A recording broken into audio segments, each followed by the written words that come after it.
Hello everyone, my name is Zachary O'Shea and this is Box of Teeth.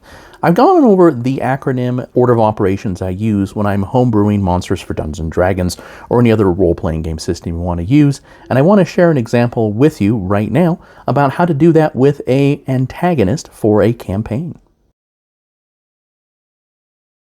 Now, when I create a monster for Dungeons & Dragons or any other system, I follow the same order of operations, which is the acronym NOCTIS. This stands for Name, Origin, Comparison, Traits, Inform, and Sew Up. And I'm going to go through those steps very quickly for the monster I posted yesterday, which is the Relict, which is meant to be a campaign-level villain. So let's start with Name. Now, I had my idea of wanting to make something kind of a riff off the Bride of Frankenstein. I didn't want to just call it the Widow, so I went up and I looked at the thesaurus, for other words for widow, and settled on the Relict. Why? Because it has that base word of relic, and I like the way that it sounds, and it really gave me the idea of what if it's not just some sort of golem, but also some sort of ancient relic that is infused into that golem. I didn't want to just make it a flesh golem either, and this kind of goes into the origin, so I said, okay, what about a waxwork? So we've got some sort of relic that's inside of a waxwork that kind of powers this creature. All right, that gives me a couple more ideas. What if they're a bit amorphous because they can melt down into wax? And what if their bones are actually kind of a relic, like some sort of soul cage, so they can break apart and then thus it can move through small spaces? There's the amorphous ability. It's a waxwork, so that tends to do with fire and illumination. So the creature became immune to fire damage, but not only that, but also absorbs fire damage, and also has illumination. And also, I gave it an innate spellcasting of a bunch of fire spells. Now, why such a concentration on fire? How can I explain that further? Again, we're delving deep into origin here, and that was just simply going, okay, what if there's a spark, like some sort of cosmic spark that this soul cage has captured, and then that's been put inside of a waxen body. Okay, so what if that cosmic spark has some sort of evil, Lovecraftian, cosmic horror feel to it?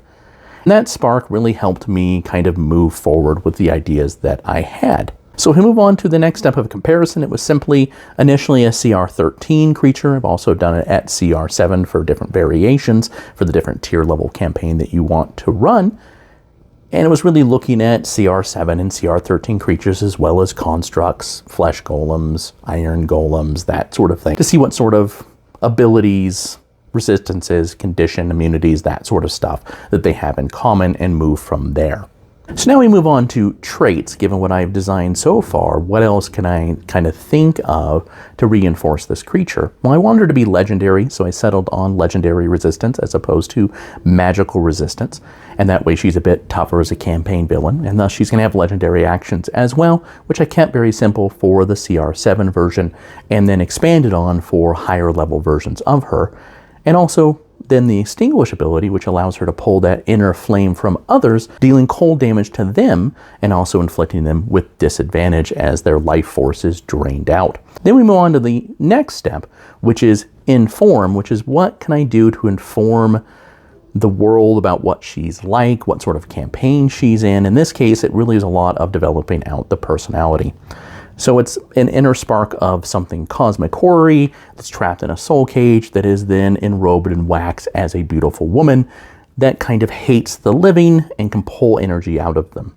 So I decided on going with neutral evil to kind of really reinforce the Frankenstein monster scheming, cunning, intelligent version that is in the actual novel, as opposed to oftentimes that is portrayed in media.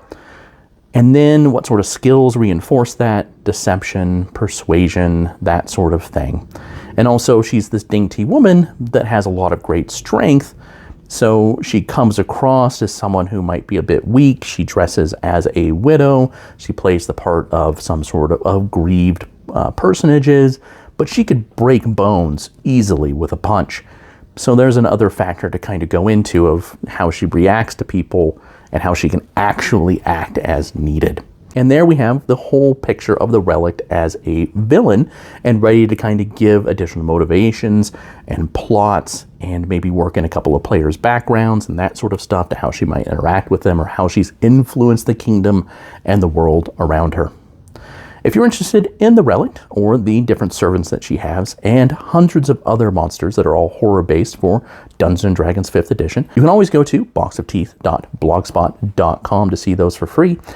Or if you're more interested in the non-Dungeons & Dragons content that I have or the horror fiction that I write, you can always go to www.zacharyoshay.com. I apologize because it is that time of day when the sun is moving across, so my glasses become tinted and I become squinting, but I want to present this to you. Thank you for your time and your attention. You have a wonderful day.